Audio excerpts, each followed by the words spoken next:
उठो, जागो और तब तक मत रुको जब तक लक्ष्य की प्राप्ति ना हो जाए। Arise, awake and stop not till the goal is reached. ये कथन है स्वामी विवेकानंद जी का। Good morning to all of you. आज हम जानेंगे स्वामी विवेकानंद जी के जीवन के बारे में। उनकी जयंती को हम मनाते हैं राष्ट्रीय युवा दिवस के रूप में। 12 जनवरी 1863 को स्वामी विवेकानंद जी का जन्म हुआ था कोलकाता में। बचपन का नाम था नरेंद्र नाथ दत्त। इनके पिता अटॉर्नी थे और माँ धार्मिक विचारों वाली महिला थी। इनका बचपन जो है वो बहुत ही धार्मिक वातावरण में बीता था। रामायण से बहुत ज्यादा प्रभावित थे। आज हम इनके जीवन से जुड़े हुए तथ्यों, किस्सों, कहानियों के बारे में जानेंगे। और जो शिकागो में इन्होंने स्पीच दी थी, जिसके बाद पूरी दुनिया इनकी दीवानी हो गई थी और पूरे विश्व में इन्होंने भारत की जो ख्याति बढ़ाई थी, आज हम उस स्पीच के बारे में जानेंगे कि ऐसा क्या कहा था इन्होंने अपने भाषण में कि वो हमारे लिए स्पीच और वो समय हमारे लिए अविस्मरणीय है। तो हम उस स्पीच के कुछ अंशों के बारे में जानेंगे। हम बात कर रहे थे इनकी बाल्यावस्था की। तो बचपन में जैसे सभी उद्दंड होते हैं, शरारती होते हैं, ये भी थोड़े से शरारती थे। जब भी कोई संत महात्मा घर आते, उनको सभी वस्तुएं उठाकर दे दिया करते थे। तो बहुत बार इनके माता पिता ने इनको कमरे में बंद भी किया है। जब हम हॉबीज की बात करते हैं तो बहुत से गेम्स खेला करते थे। इसके अलावा म्यूजिक का बहुत शौक था, गायक बहुत अच्छे थे। ट्रेनिंग ली थी इन्होंने क्लासिकल, इंस्ट्रूमेंटल, वोकल म्यूजिक की। पखावज बजाते थे, तबला बजाते थे, सितार बजाते थे। घुड़सवारी का, नौकायान का, रेसलिंग का, इसके अलावा डंडे से तलवारबाजी का बहुत शौक था। शतरंज के बहुत अच्छे खिलाड़ी थे। जब हम इनकी शिक्षा की बात करते हैं तो इन्होंने प्रेसिडेंसी कॉलेज से और विद्यासागर कॉलेज से अपनी शिक्षा ली थी। ऑक्सफोर्ड जाना चाहते थे, लेकिन पिता की मृत्यु और कुछ अन्य कारणों के चलते ऑक्सफोर्ड जा नहीं पाए थे। इन्हें इतना ज्यादा खाने पीने में दिलचस्पी थी, इतनी रुचि थी कि ये किताब घर उठा लाए थे, फ्रेंच कुकिंग का एनसाइक्लोपीडिया। तो खाने पीने के बहुत शौकीन थे। इनके चचेरे भाई ने, अब खाने पीने का शौक था तो इनके चचेरे भाई ने, रामचंद्र दत्त ने कहा कि चलो दक्षिणेश्वर मंदिर चलते हैं। वहां पे रामकृष्ण परमहंस सभी आने वालों को रसोगुल्ला खिलाते हैं। तो ये चले गए थे। यहाँ पे 1881 में विवेकानंद की मुलाकात हुई थी रामकृष्ण परमहंस से। ऐसा नहीं है कि पहली मुलाकात में इन्होंने अपना गुरु मान लिया था, परमहंस को शिष्य बन गए थे, ऐसा नहीं था। लेकिन बाद में जब शिष्य बने तो सबसे प्रिय शिष्य बने। 25 साल की उम्र में सन्यास ले लिया था। बहुत कम उम्र में सन्यास ले लिया। बहुत कम उम्र में विश्व भर में भारत की ख्याति को प्रसारित कर दिया और बहुत कम उम्र में इनका देहांत हो गया। हम सभी युवाओं के लिए प्रेरणा का स्रोत हैं, हमारे आदर्श हैं। हम जानेंगे इन्होंने हमें क्या शिक्षा दी है, क्या कहा था भारत के युवाओं के लिए स्वामी विवेकानंद जी ने। 1886 के अंदर रामकृष्ण परमहंस का, इनके गुरु का निधन हो गया था। और अब है हमारे लिए मोस्ट इंपॉर्टेंट, जो हम कभी नहीं भूलते हैं, अविस्मरणीय इनका भाषण। 11 सितंबर 1893 को अमेरिका में विश्व धर्म सभा का आयोजन हुआ। स्वामी विवेकानंद जी ने अपने भाषण की शुरुआत की थी, अमेरिका के भाइयों और बहनों, sisters and brothers of America. Vivekananda ji के भाषण पे अब इसी संबोधन के साथ, क्योंकि जितने भी लोग आए हुए थे अलग अलग धर्मों से, अलग अलग देशों से, जो प्रतिनिधित्व है, क्योंकि भारत का प्रतिनिधित्व स्वामी विवेकानंद जी कर रहे थे, तो जो अलग अलग विद्वान, अलग अलग धर्मों के लोग आए हुए थे, वो सभी अपने अपने धर्म का वर्चस्व बता रहे थे। सभी अपने धर्म को महान बताने की कोशिश कर रहे थे।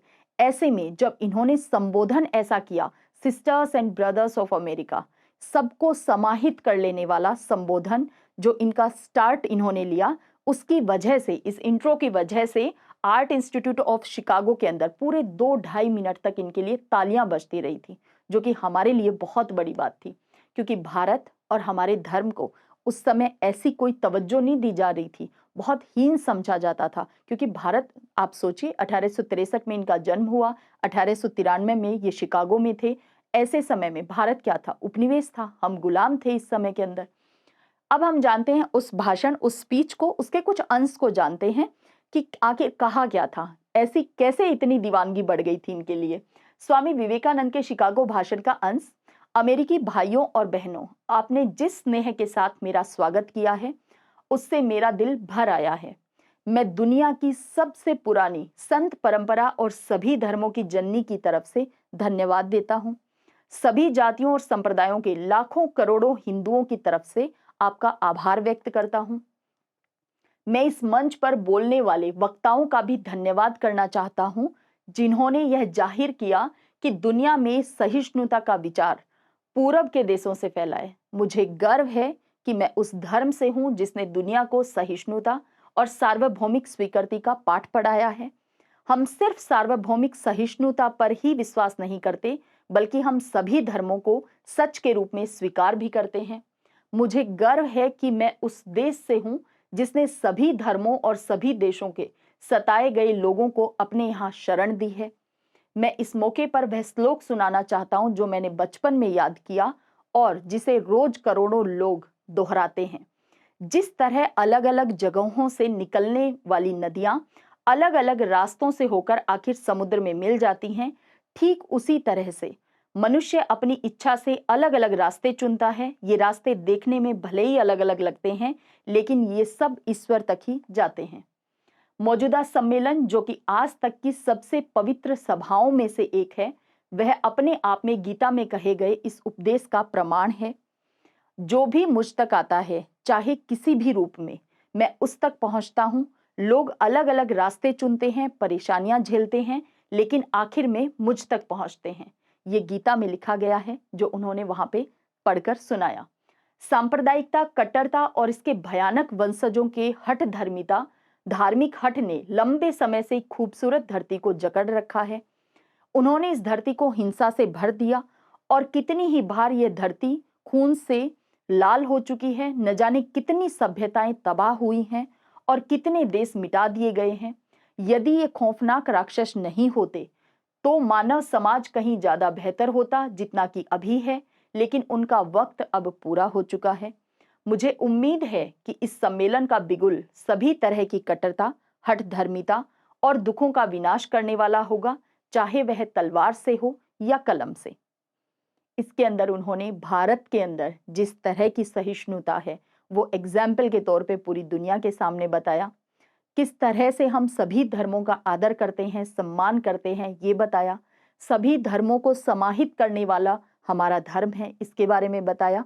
तो इस तरह जो दूसरों के धर्म का, दूसरे व्यक्तियों का आदर सम्मान करना जानता हो, ऐसी सभ्यता संस्कृति से बिलोंग करते हैं स्वामी विवेकानंद जी, हम सभी भारतवासी। ये इन्होंने वहां पे बतलाया। अगले दिन सुबह अमेरिकी न्यूज़पेपरों के पन्ने जो थे वो भरे पड़े थे स्वामी विवेकानंद जी के यशोगान से।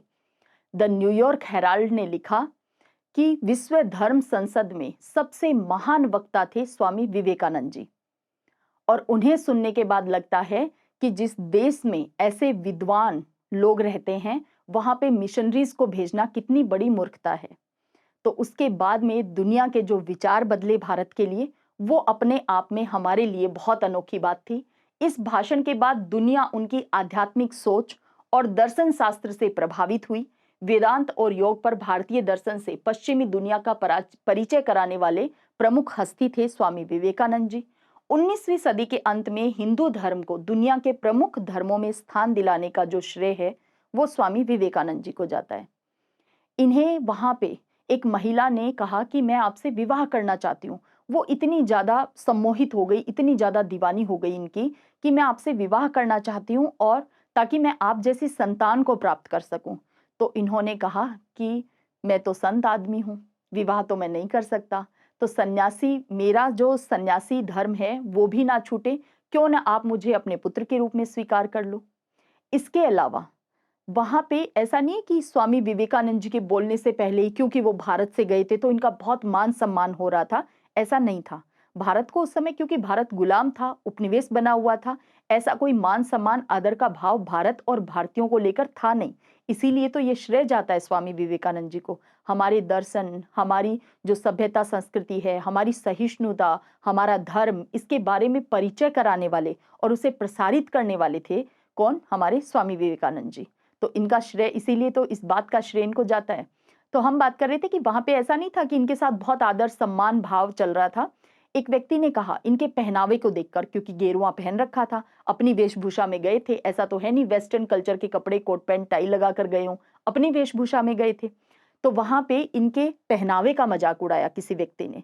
तो इन्होंने कहा उसने कहा कि भाई तुम भी क्यों ना हमारी ड्रेस पहन लो, ये बहुत अच्छी है, इसमें बहुत सभ्य दिखते हैं, बहुत अच्छे दिखते हैं, सज्जन पुरुष जेंटलमैन लगोगे। तो इन्होंने कहा कि तुम्हारे यहाँ दर्जी टेलर किसी व्यक्ति को सज्जन बनाता है और हमारे यहाँ उस व्यक्ति का व्यवहार, उसकी जो सभ्यता संस्कृति है वो उसे सज्जन पुरुष बनाती है। तो ऐसे बहुत से किस्से कहानियां इनके, और क्योंकि महात्मा गांधी हो, रविंद्रनाथ टैगोर हो, सुभाष चंद्र बोस हो, सभी बहुत प्रभावित थे। रविंद्रनाथ टैगोर ने कहा था कि अगर आपको भारत के बारे में जानना है, आप स्वामी विवेकानंद जी को पढ़िए। तो इनका जो व्यक्तित्व था वो बहुत आदर्श हैं। ये हमारे युवा पीढ़ी को इतनी प्रेरणा दी है इन्होंने, जो कि हमारे लिए बहुत इंपॉर्टेंट है कि क्या कहना चाहते थे। स्त्रियों की शिक्षा को लेकर के भी कहा कि केवल लड़कों ही नहीं, केवल बालकों ही नहीं, बालिकाओं की शिक्षा भी उतनी जरूरी है। जब स्त्रियां खुद पढ़ लिख लेंगी तो वो अपनी समस्याओं का समाधान खुद कर पाएंगी, अपने पैरों पे खुद खड़े हो पाएंगी। शिक्षा का बहुत महत्व बताया, लेकिन शिक्षा कौन सी? जो व्यक्ति की मानसिक, शारीरिक और बौद्धिक स्तर को बढ़ाए, ऐसी शिक्षा, जो मानसिक स्तर को बढ़ाए, ऐसी शिक्षा। यहां से आने के बाद, क्योंकि पूरे विश्व भर में भारत का डंका तो बजा कर आए थे, भारत आने के बाद इन्होंने अपनी गुरु की याद में 1897 में कोलकाता में रामकृष्ण मिशन की स्थापना की थी और अगले ही साल बेलूर में रामकृष्ण मठ की स्थापना की थी। 4 जुलाई 1902 का दिन जब इनका देहांत हो गया था, विवेकानंद का बेलूर मठ में निधन हो गया था। 1984 के अंदर भारत सरकार ने स्वामी विवेकानंद की जन्म दिवस को राष्ट्रीय युवा दिवस के रूप में मनाने की घोषणा की थी और 1985 के बाद 1985 से प्रत्येक वर्ष हम इसे राष्ट्रीय युवा दिवस के रूप में मनाते हैं। विवेकानंद एक सच्चे कर्मयोगी थे और उनका दृढ़ विश्वास था कि युवा अपनी कड़ी मेहनत, समर्पण और आध्यात्मिक शक्ति के माध्यम से भारत के भाग्य को बदल सकते हैं।